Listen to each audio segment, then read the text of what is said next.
And it does look better when I look directly Welcome into to the camera, Actor's right? Choice, where the actors and actresses have a chance to talk about themselves and their careers.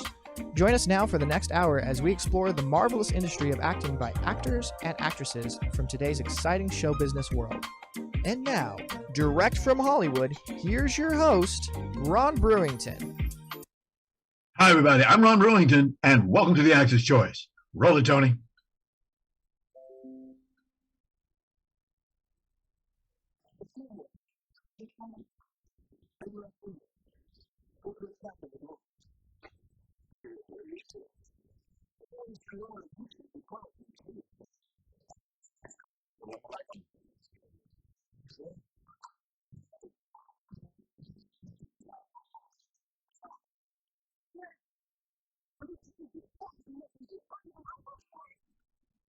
Ladies and gentlemen, my first guest today has been a working artist for the past 2+ decades. Now, this gentleman has done his share of IMDb TV and film projects such as Batman and Robin, Jag, which you just saw him on there, ER, The Bernie Mac Show, and many, many others. But this fellow, ladies and gentlemen, is known for his lucrative touring one-man Broadway-style solo show on Paul Robeson. Ladies and gentlemen, please welcome a fellow I've known for a long, long time, Stogie Kenyatta. Stogie, welcome Hey. and to the Actor's Choice. Good to have you here, brother. Pleasure. It's Glad to be here. it's been a long time since you was with us. You was one of the first original ones, and we started the show back in 2015. You was one of the first, yeah. Absolutely. Highland Avenue, or Yes, that's on Highland back in those days. Yes, yeah. we've moved around. Yes, but great to see you again. Now I'm told I'm told that you're doing real good on the tour right now. But please tell our viewers, because they always want to know where this person come from. Where'd you come from? I was born in Kingston, Jamaica, in Norman Gardens, Kingston, Jamaica, and as a young man, I came to Brooklyn, New York, where I was raised, and so I always say I'm Jamaican born, but I'm Brooklyn bred. Brooklyn Bridge. You lived in Brooklyn. Here it is. It is Brooklyn. You're not raised in Brooklyn. You're bred in Brooklyn. Thank you, sir. Thank you, sir. So my question is, when did the acting bug first bite you? Oh, I was always a performer to some degree, but I do remember in Jamaica seeing a pantomime with all the bright colors. My grandmother took me to the show, and I was amazed by it. To hear the applause and the laughter from people in the audience, and how everybody was focused on the people on stage, and the audience was dark, but the stage was lit, and I knew then that it was something special, and that it's something that I totally enjoyed. Okay. Now, like anything else, it requires training to do what you do. You went through a lot of it, didn't you? Oh, absolutely. I grew up in New York, and New York has a tremendous artistic community, and so and they would tell us very young how when you go to a barber, you see a certificate that shows he actually went to a barber school. And they said the girl who's gurgling while the dentist is doing work on your teeth, she has a training certificate as well. And so there's no difference in this. I mean, it's similar to say, well, if you could walk, you could run, but you still will go to a track coach and learn how to run and come out the blocks correctly and how to run and breathe. And the same thing for if you can talk, you can probably sing, but that doesn't mean you're a vocalist. So without a doubt, acting requires some training, particularly if you plan to make it your lifelong career, because it's as I always tell students when I teach a math class, a lot of people say, just do it like Nike. I said, no, that's good for Nike. For this, you want to learn before you leave, so. Got you. Now, you came out west. You left New York. You came out here to California, went to the film school at California State University. Is that right?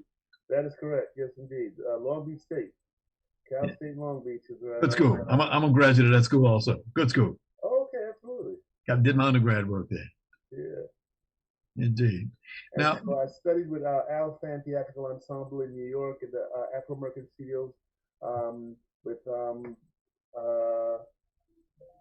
Dick Griffey, the late Dick Anthony Williams, and Bill Duke, I believe, was also there as well. And Henry Street Settlement, the Al Fan Theatrical Ensemble, and the Al Fan studios out here was tremendous in teaching me how to act for television and film and the difference and how to audition effectively.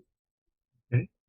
Now, the year was 1985. You got your first IMDb credit for a comedy thriller TV movie called The Eagle and the Bear. Remember that?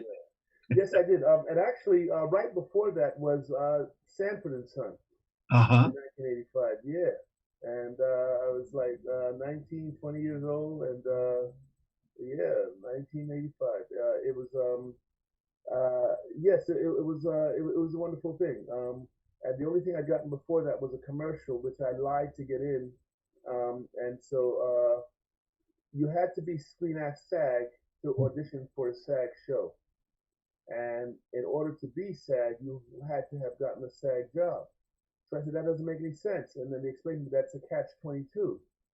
And I was like, what the hell is a catch 22? And they said, it's a thing that doesn't have a solution like that. So I said, well, listen, I'm from New York, okay? It's stupid. So what I'm going to do is put it on my resume. So I put Screen Ad that I was SAG on my resume. And when I got the audition, I did well, and I got the commercial. And so then the casting director found out I wasn't SAG because my agent called me and said, they want to know your number at Screen Actors Guild. And I said, well, I kind of didn't really join. He said, what do you mean you kind of didn't really join yet? And I said, well, I'm not in SAG yet, but I will be now that I got this commercial. So she said, oh my God. So she called the casting director back, and the casting director said, forget it. He's out. We're going to go with our second choice. How dare he crash my audition, the whole thing, blah, blah, blah, blah. And they were very upset at me. And so then the product reps, they told them we're going with our second choice. And they said, well, what happened to our first choice? Stogie. And they said, well, he wasn't SAG yet.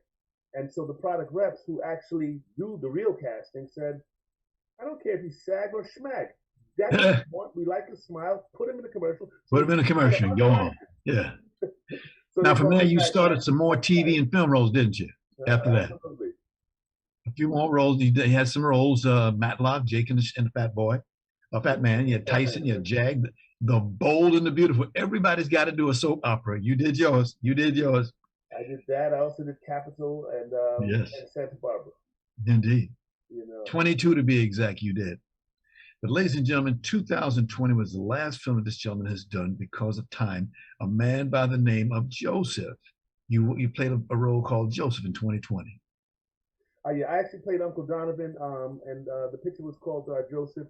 It was about the Ashanti tribe in Ghana and their connection to Africa, to the Caribbean.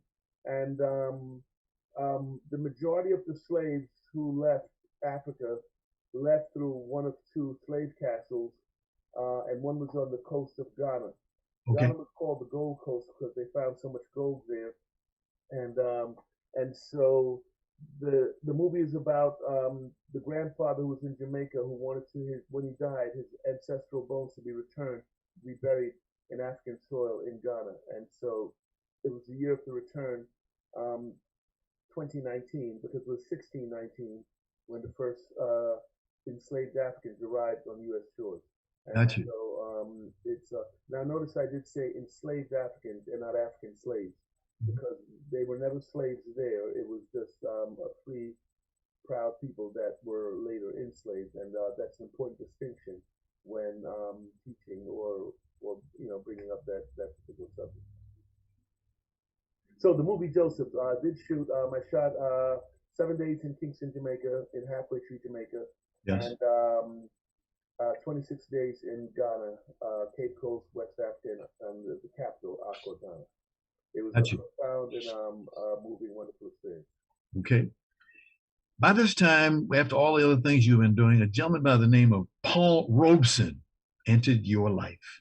You got up on that stage, my friend, and you did one heck of a show, a very personal show. A lot of people, like I said, they didn't know, Paul Robeson. Who is he? Never heard of him. Right. Can you tell us, why did you choose Paul Robeson? Well, in a sense, he chose me because he was the most phenomenal figure that I identify with. Paul Robeson was voted by the Library of Congress one of the 50 most intriguing people of the 20th century.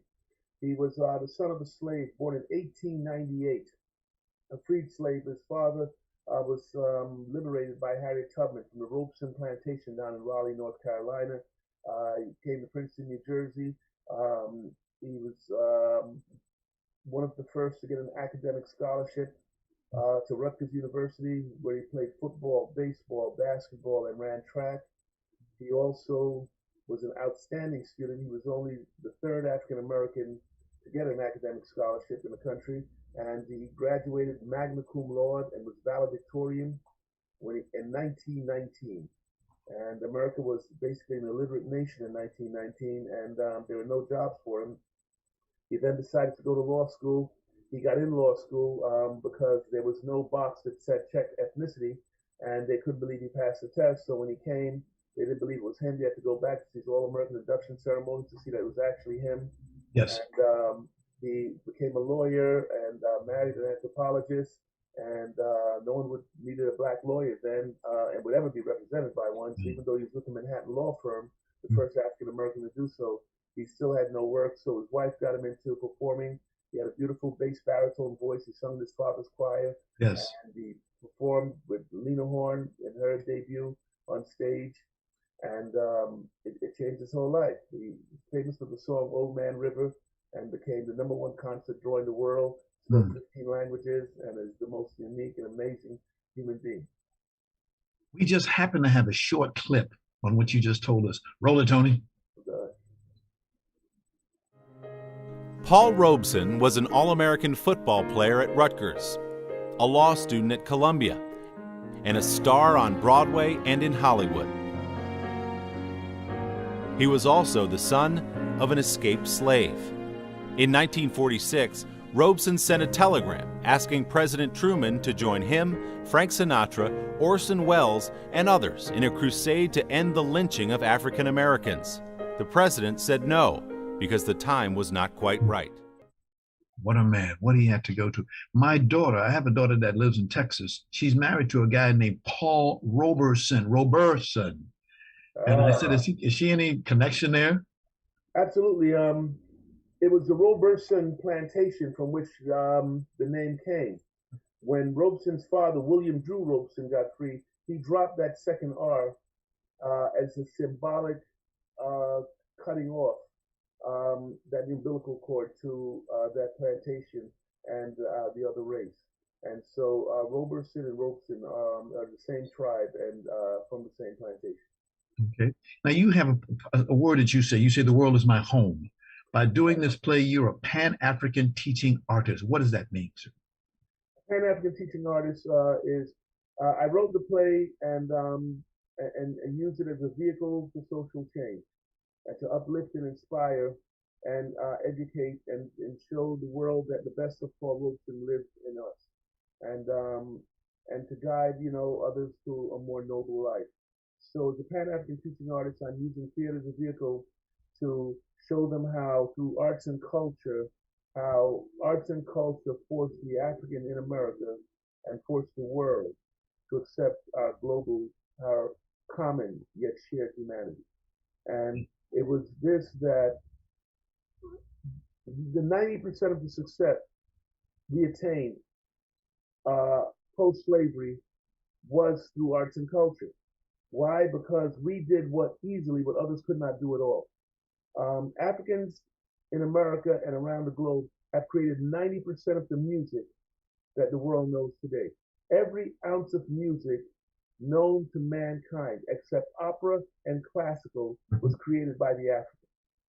From calypso, reggae, soca, rock and roll, R&B, jazz, gospel, bebop, country, all of that has its roots in the African in America. And so there's not another race that can lay such a large cultural claim across humanity that says that. And so we celebrate that because when you you thought you hated black people or Africans, and Nat King Cole came on stage and said, oh, he's so black and filthy. Look at him, he's so dark. He's like the devil. And then he sung so beautifully. And when you ask Coltrane and Duke Ellington and Count Basie, how do you take the A train? He said, God puts it in my heart. It comes out of my fingers in my mouth. And then when Saxophone, Louis Armstrong, when he wrote and sang It's a Wonderful World, it wasn't. But we had this ability to transform humanity and create a new reality and by so doing become the architects of heaven. So it's because of this that when the German, the Jew, the European, the Asian, they saw this they would ask them, and they would tell them all the same thing. Ella Fitzgerald, Sarah Vaughan, Lena Horne, and they would say the same thing Billie Holiday would tell them. God put it in my heart and my mind, and it just comes out my mouth. And then they say, well, if God is speaking to you, then maybe you're not three-fifths of a man. Maybe you too are a child of God. And it was that took that for the world to start seeing that we have this shared and common humanity, and that we're all children of the same loving God. So it's tremendously important, when you see that the Harlem Renaissance, Yes. artists, writers, poets, and the greatest orators, they've all come out of that. So that is a huge part of our legacy, and Okay. one that I was very, very proud to, for the last year, to continue to share with the world. Stogie, we're running out of time, but before we get you off here, we got to let people see what you look like. Tony, could you go ahead and roll that? Here's Stogie Kenyatta doing his thing.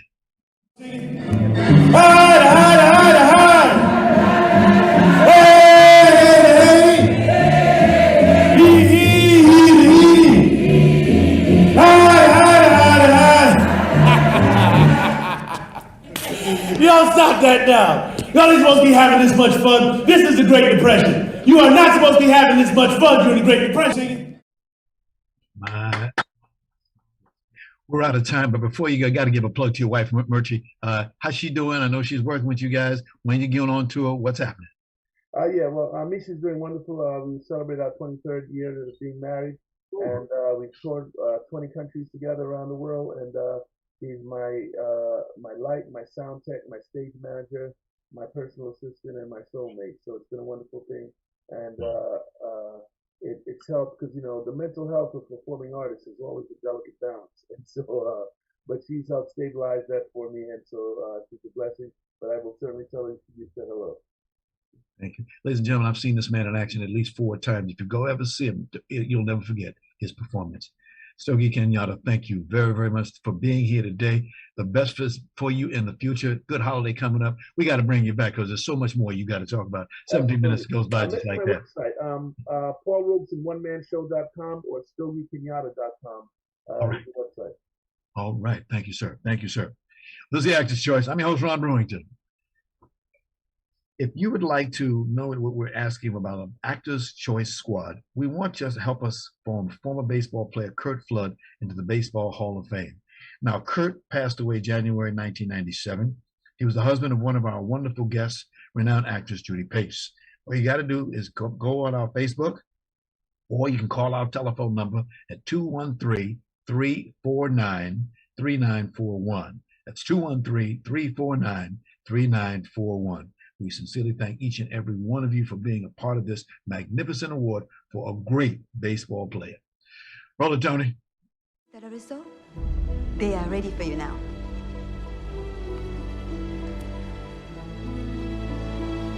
Look, you are 24. If you stay in this household, instead of finding a husband, the least you can do is to be a good example to your sister Kyoko. Not now!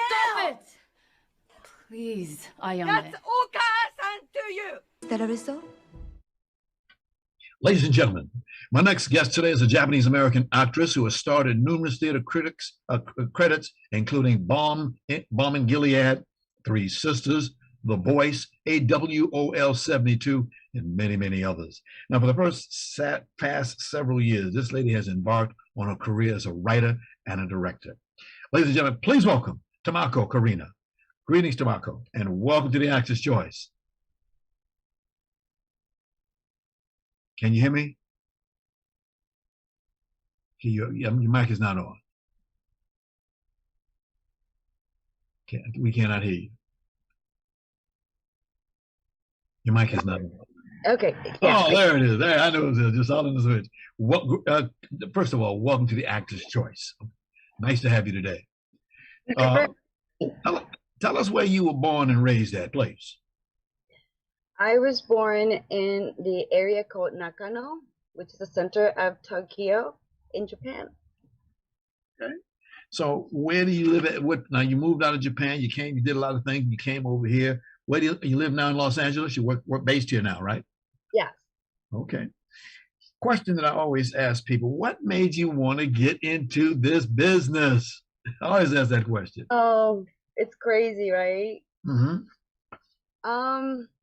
I think I've been wanting to be an actress as long as I can remember. It's just something that I don't know, something I never doubt about it.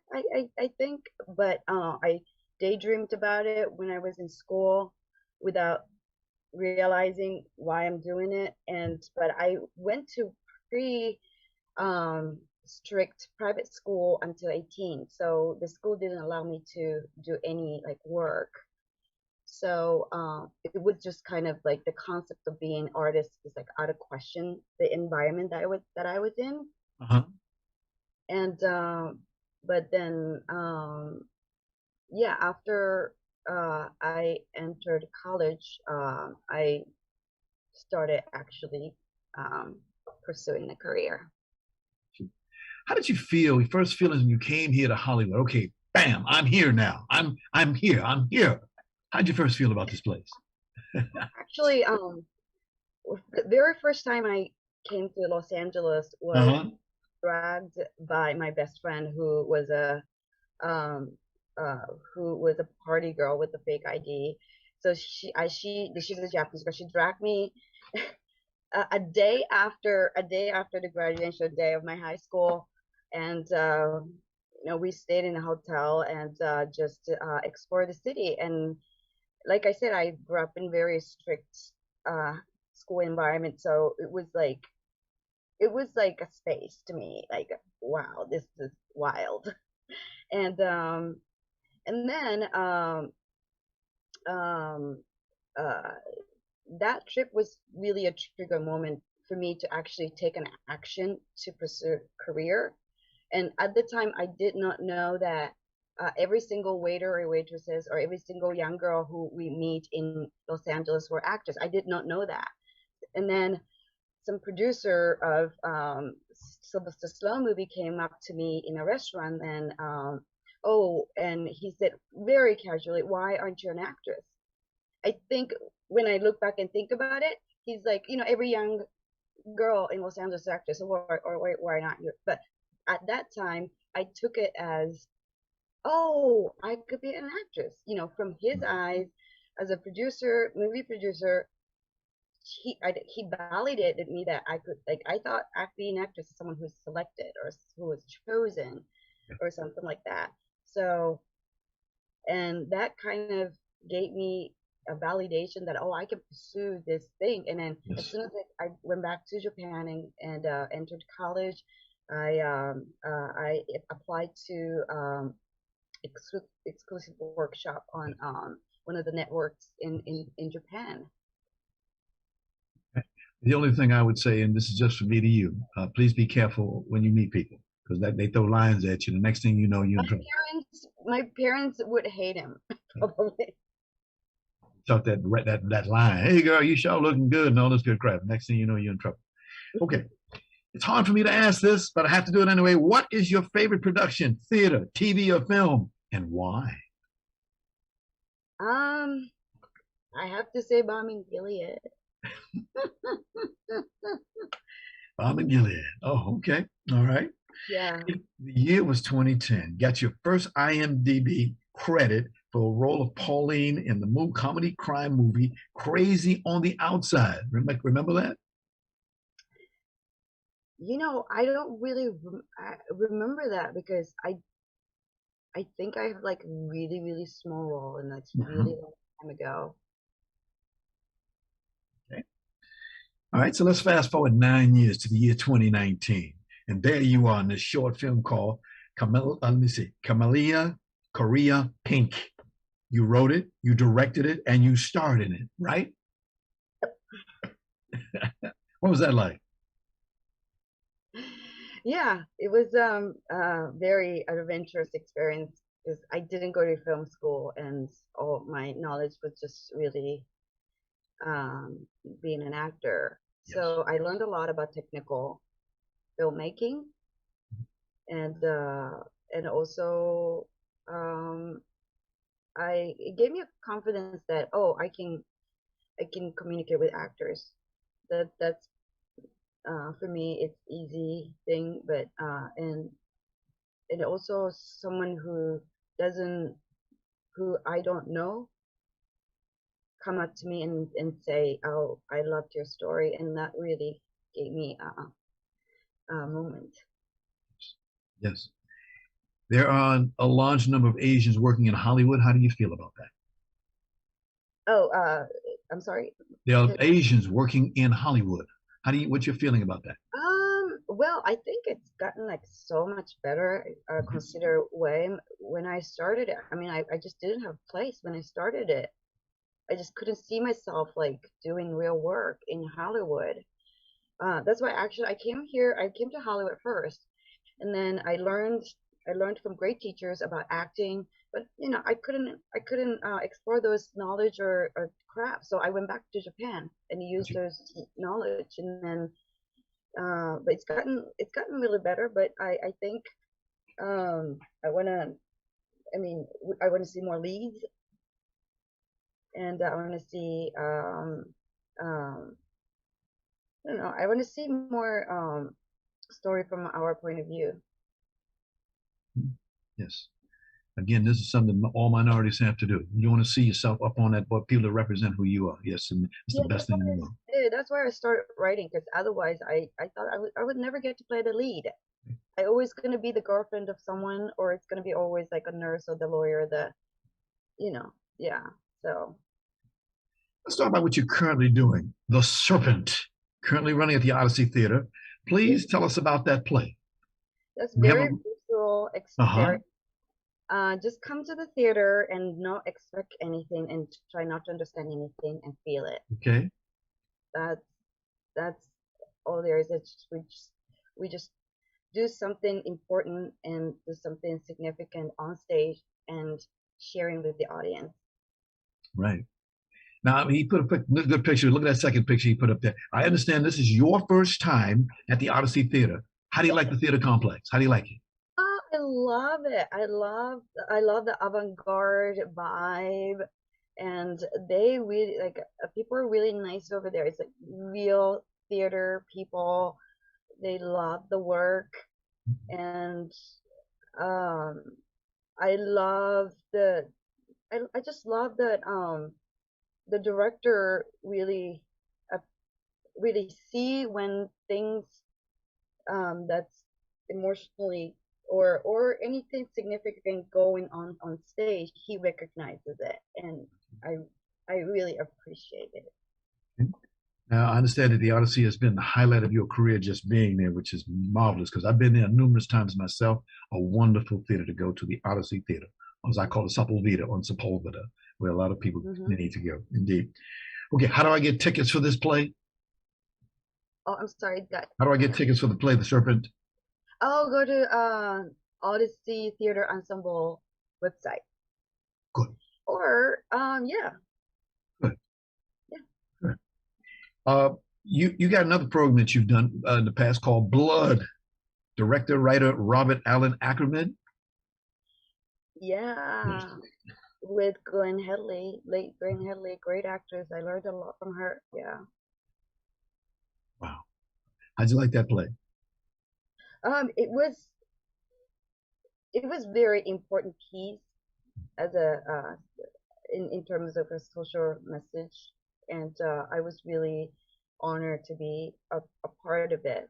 And I mean, I would do anything for Robert Allen Ackerman.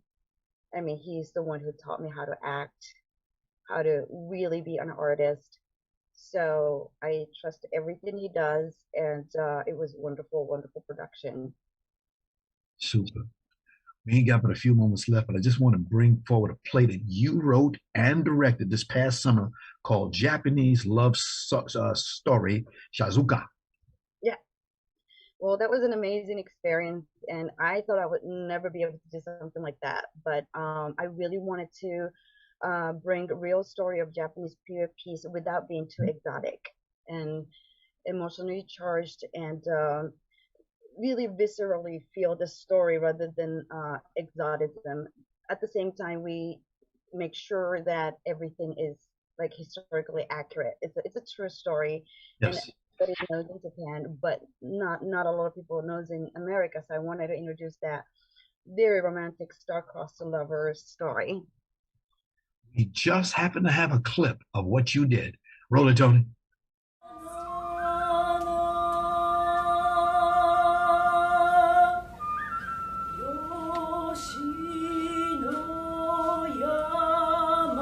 Yoshino Mountain.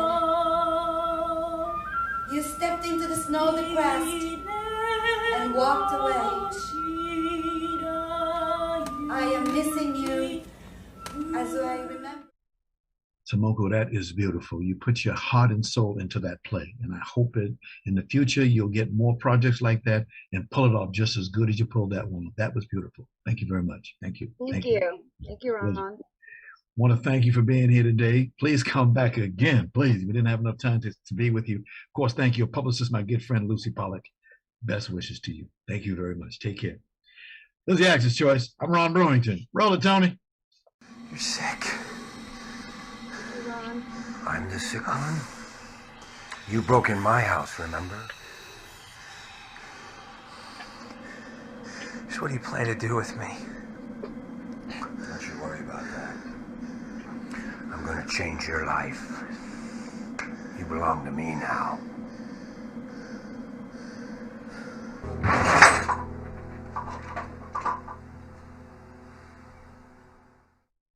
Ladies and gentlemen, my next guest today is a legendary character actor who hails the performing arts. He has appeared in with such film studio stars as George C. Scott, Max von Sydow, Christopher Plummer, Martin Sheen, Dennis Quaid, and many, many others. He's also a music veteran who fronts his own rock band known as Him and Dark Matter. But that's not enough. Our guest is also a very creative artist who paints out of this world masterpieces. Ladies and gentlemen, please welcome Carrie Fox. Carrie, hey, Ron, welcome to the Actor's Choice. I like what you got there. What does that affect? That looks great. Are you vaccinated? Because I don't know whether or not I should take this mask off, sir. Oh, yeah, we're vaccinated here. Besides, I can't get nowhere near you. You're not walking around with one of those fake vax cards, are you? No, I have a real one. I don't play with the fake ones. Here's what's going on. Everything's happening. Aficionado, and I'm a moving target today. We're walking around and stuff, okay? Have you ever had a moving target guest? No, this is new. This is new. I like it. It's something new. It's special. Yeah. Yeah. I just did a play called Filthy Rags. Yes. Somehow the virtual background of the bars of prison that I was, incarcerated in is there. And I swear to God, Ron, I don't know how to get it off, man. Wow. Well, we can take the mask off. This is awful. Yeah, that is nice. Look at that. Valley, in case you're wondering, can you see any of that? Yes, I see that. Beautiful day here in San Fernando Valley, Sherman Oaks. Yes. Sherman Oaks. Sounds familiar. That's where you keep your studio at, right? That's where you do all your painting at? This is my outdoor studio. Yeah, okay. It's hell with me when it rains, Got you. These are some of the things I've been working on. Got you. We'll come to that. Oh, that's beautiful. We're going to come to that. We're going to talk about some of that art you do. That is beautiful. Okay. Masterpiece. All right. I got your bio, sir, is out of sight. You are a busy man. What's up, man? I'm an open book. Ask the right questions. I'm an open book. Ask something I don't like, I probably won't answer you. Okay. Okay. Now, there he is. Now hey, you're open. I know I'm good at what I do, I know what I can do, what I can't do. I know you're not supposed to murder people unless you live in Wisconsin, I guess. Okay. Right? Ooh. Oh, wow. Did we go over the line already? We call it opinion. Oh, boy. I did a little short set at Comedy Chateau yesterday, so I'm still... Okay. Now, ladies and gentlemen, the opening video that you saw was called The Wrong House. That was one of the plays that the movies that Carrie's done. He's a busy man. Carrie, where were you born and raised at, sir? I'm a native Californian. We're a rare breed. A lot of people, they go into something that we don't exist, like, we're like Bigfoot or something, It's not true. We're here. Yeah. God, how do I get this stuff off? This is so annoying. I don't know. This is my prison self in the play I just finished. Okay. I wish I had my Zoom aficionado. She was very good. Got you. Gosh darn it. This is awful. This is horrible. I apologize, sir. I did not know this was going to happen. That's okay. We try something new. Always new. This is technology. Hey, that's like Banksy, huh? Oh, yeah, Banshee, yes. You know who the hell I am. That's a good thing, I guess. Anyway, native California, man. I'm here. Okay. Born and raised in San Diego. San Diego. LA's been my home for like about the last 43 years or something like Gotcha. that. Gotcha. I've been here in the late 70s to pursue my dreams and have them crash and burn, and whatever happens when you do that, you know? Yep. I always ask this question. What made you get into this business, sir? Oh, man, I told you the other day, and it was so banal and such a crazy answer. You remember that, right? You remember the story? I remember, but the audience didn't hear it. They didn't hear about it. All right, when I was first starting out, and I still am, I'm devoted to my music and things like that. I used to come up in San Diego for the day and take some tapes and, you know, and shop them around to the different record companies, the A&R guys, right, artist repertoire. And one particular day, I was here a little late, and I was driving down Sunset Boulevard, you know, toward the Strip, and all of a sudden, all in front of me, man, was these massive lights. It was like day at night, you know? Yes. I go, what the heck is this in front of me? So I pulled the car over, and I got out, and I walked. Back then, they had a restaurant called Romanov, which was a great restaurant there. And I went over there, and they were lighting that thing up like 4th of July. And then they were shooting. It turns out they were shooting a Cannon there, which was a detective show from the 70s, I guess. Which, you trained? Yeah. Okay. And so I'm standing there talking to a few of the grips and stuff who I didn't know who the hell they were at the time. There was some guys standing around working the lights and stuff. And all of a sudden, the door, Romanov swings open, and just one of the most gorgeous women I've ever seen in my life comes walking out. I guess she was an actress. And she comes walking out and goes over to her, you know, her trailer and stuff. And I go, holy moly, man, this is some crazy stuff. I'm going to have to check this out. And I went back to San Diego. I made up my mind. I said, I'm going to go back up there and like check this out. That's real. And so I came back to LA. I lived in the back of my car, back at Pickwick Books at the time, because it was right next to Strasburg, and Strasburg was on Hollywood Boulevard. And that was the first real acting coach I ever worked with, was East Strasburg. So I was living in the back of my Mercedes in the back of Pickwick Books, and taking classes at Strasburg. And from Strasburg, I heard about Stella Adler, who I really credit for most of my success in acting. And man, she was fabulous. So I read a De Niro article in Newsweek or something. He was on the cover or something. And he had credited Stella with a lot of his success. So next thing, I had to check her out, man. So I was checking her out. And you couldn't tell one that you were working with the other because they hated each other. And that was for real, man. That was like suicide. You would do that. So I worked with them both in secret simultaneously. Okay. Back to New York and worked both of them again. Stella was at City Center Ballet, and he was downtown. He had his place downtown. So I would, you know, work with him in the morning, then I would go up to Stella at night, go uptown. And, you know, we had people like Bruno Kirby, Harvey Keitel was in my classes. And here we had like Carl Malden, and all kinds of stuff. He was like a magnet for attracting talent and celebrities. Okay. And so that's how I got involved, as, you know. Okay. The year was 1979. You got your first IMDb role as Sonny in a comedy drama called Roller Boogie. That's true. That's true.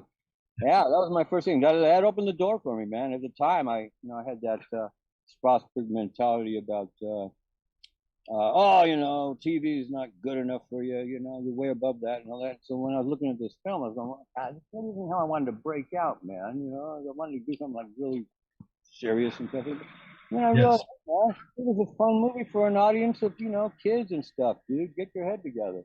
Strasbourg was feeding people a lot of stuff at that time, you know.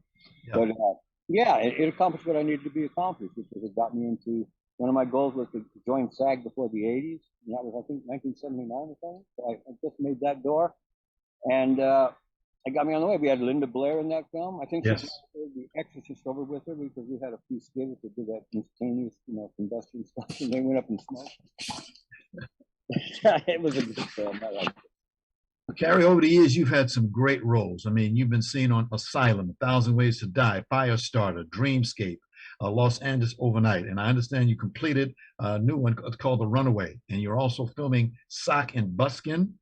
You have, what, a total of 37 TV and film credits? Not bad, sir. Not bad. Not bad. I've been fortunate, you know. Then they say, yeah, he's an overnight success. I remember listening to NPR one time and they were interviewing some guys. Right. They say, yeah, you're an overnight success. Yeah, all I know is that it was a long night. Question. How did Carrie Fox, that's you, and Dark Matter first get together? Dark Matter. Wow. That's my band. Unfortunately, I had a couple guys that passed away in the last few years. It's kind of bad. The band still goes on. The music goes on. Yeah, I had a writing partner, Reggie Bruce, really dear friend who just passed away recently. Great playwright, and we would write songs together, and we just had a ball. And man, we had some great songs. And we were friends with like John Densmore, the drummer for the Doors, and he died good because some people compared that I had a voice that was similar to like Jim Morrison. But he didn't hear it. He thought I sounded more like Pretty Woman or something like that. I don't know, but yeah, we wrote some really cool songs, man, and still writing, doing that. Okay. We happen to have a clip of your group. Roll it, Tony. Okay. Oh, that's on top of Hollywood Billiards, right there. Yeah. Okay. Yeah, we had our rehearsal studio right there. I had a great crew too, the film crew. You could see Hollywood in the background. God, that was years ago. I just got that, man. And I had long hair then too, huh? That was a song called Ashes. Yes. Not a happy song, Excellent. See you from flesh to ashes. Know you're leaving dust to dust. Right. While you're here, you serve your master. That's right. Yeah. I want to give a plug for you. I understand that you have several original music videos on YouTube. So, folks, if you haven't heard of Carey Fox and his group Dark Matter, check him out. That's on YouTube. Okay. Now, sir, you told me you write music, you work with other artists. Let's get to the meat of this. Ladies and gentlemen, this gentleman is also a painter. Now, he's got several nicknames. One of them is called the King of Fling. Is that you, sir? That's true. Because I fling paint at my canvases, wild. But I know where I'm flinging it, man. I just don't do it like, for the heck of it. Wait a minute, I'm getting a prompt here. Your internet connection. Okay, I got it. All right. This is interesting. I've never seen this before. This is beautiful. There we go. Uh-oh, where'd he go? Carrie? Oh, Carrie. I do a lot of flinging. I'm not. I remember. Are you there, Ron? Yes, I'm here. Ron, are you there, sir? I'm here. Okay. I don't know. Up in the hills, your internet connection sometimes get a little spotty, man. Right. They'll drop you like a bad habit. But yeah, I like to focus on non-figurative things because everybody's done figurative stuff. And I'm doing some like abstract figures, like as you can see. Uh-huh. They're not really realistic. This one here is called No Justice, No Peace. I think that's going on in Wisconsin right now. You see that? Yep. Through the bars, is that what you're having to look at this at? Wow, that's beautiful. That's terrible. Yeah, I grabbed this. We had a shooting down the hill the other month, and I ran down there thinking they're going to have some crime tape that I wanted to put on this piece, and they sure did. It was in the trash. Yes. So we could have some. And they say, no, they're supposed to get rid of that. You weren't supposed to get that. I said, what, am I under arrest? I said, no, it's yours now. So that's cool. That's real crime scene tape for the crimes that humanity is committing at the moment, I guess. This one is called Sweet Bird of Paradise. She's one I haven't signed her. She's not finished. That's how you know when you're finished, So looking good. This one's done. This one's called The Transition. Okay. Oh, the transition. Okay. Transition, because you see that it's attacking this thing down there. Uh-huh. Oh no, I don't know what it was. It just appeared. I did not start out painting it, but all of a sudden I had this creature laying on its back, and this thing on top of it. So I decided to make it a victim, because that's what life does. I think it's horrible. Who would do that? Who would create creatures that have to eat and kill other creatures to survive? I don't get that. It always seemed like a big injustice to me, but what the hell? I'm not in charge. And this one here is hard to see because the sun is going behind it now. But this one's called The Towers of Sodom. Okay. I have a companion piece that I have over with the pieces that are finished. I store a lot of my finished pieces over. And right. Paints and things over there. So I'm sorry you're having to look at this through. That's okay. Looks good to me. Vision. You got a few other movies. You have Alien Head. We have that one. Tony, Alien Head. Yeah. Alien, yeah, there you go. Yeah, that's Alien Head. Yeah. Man, I love that piece. I think that's like 48 by 48. Wow. Yeah, that was a monster. That one like these about 3 different transitions. I don't know how to get rid of this virtual background. It's really starting to bug me. Hey, but I am. I'm Banksy. I'm Banksy for the day. Yes. And then, you know, you have much more freedom when you go with it, you know, not figurative stuff. You need just the abstract expressionism, you know? Yes. And, we also have another one, Fukushima Delicia. Oh, Fukushima Daiichi. That's in tribute to their big nuclear reactor that's dumping thousands of tons of nuclear waste into the Pacific Ocean every day. People don't know about that. Nobody talk about it. We are insane for using nuclear power, man. We got a couple here in California. One earthquake, or the one, you know, solar flare, take the grid down. No power, no cooling. You can't use the land for like, what, 200 years, something like that? Right. It's insane. What are we going to do, Ron? We're in trouble, buddy. That's right. Yeah. They tell me another way that they call you the Wizard of Art. But folks, here's the thing. For you lucky art lovers out there who might be, you don't know it, here's what they say about Carrie. They said he is the world's best kept secret. You just broke it, man. What are you doing? I've been doing my homework. That's all I can do. You're hurting me, dude. What's going on here? I thought you were my bud. I am your friend. But that's what they say in the PR information they gave me. That is beautiful. How can people get in touch with you? You got the studio up there in Sherman Oaks. Tell us about, is there a telephone number, a website? How can people get in touch with you so they can either buy or look at some of your work? On a good day, I have visibility of about 5 miles. You can use those smoke signals. I will answer that. And I got a website, I guess, on the Facebook. I use it. It's Carrie Fox, the work, and you can see a lot of my stuff there. Yes. My other stuff, I just might get involved. Okay. What's next for you? You mean you got your hands in this, you got your hands in that? Terrible, man. You know why? It's hard to focus when you're doing all the stuff that you know you can do. I go with the philosophy, hey man, keep the irons in the fire, and wherever it comes and takes you, that's where you're going, you know? It's hard to focus on one thing. I just know I just don't want to stick straight with the acting, because that's usually dependent on other forces that you have no control over, you know? Yes. Well, we'll give you permission to work now. Here you go. No. You can bring your own projects, write your own things, and then you have a little more control over that. But other than that, the art you can do anytime, the music you can do anytime, the comedy you can do anytime. The acting, they want you to go through some hoops, and unfortunately, I'm really good at that. I'm really good at going through hoops. I hear you. Final question, sir. Final question. With anybody out there, Ron, you put anybody in front of me, I'll go to hook. I'm not intimidated by anything or anybody. All right. I'll roll on them, man. Final question for you. What's next for you, sir? Next for me. Well, we all know about death, right? Oh, yeah. Okay, so that's in the background somewhere. Always in the back of everybody's head. Nobody wants to talk about it. We all know that's coming, so we won't go there. What's next for me? Probably I'm gonna go back to watching Ancient Aliens, man. It was on right now, and I love that show. And you ever watch Ancient Aliens, Ron? No, I don't think I haven't. I haven't seen that one.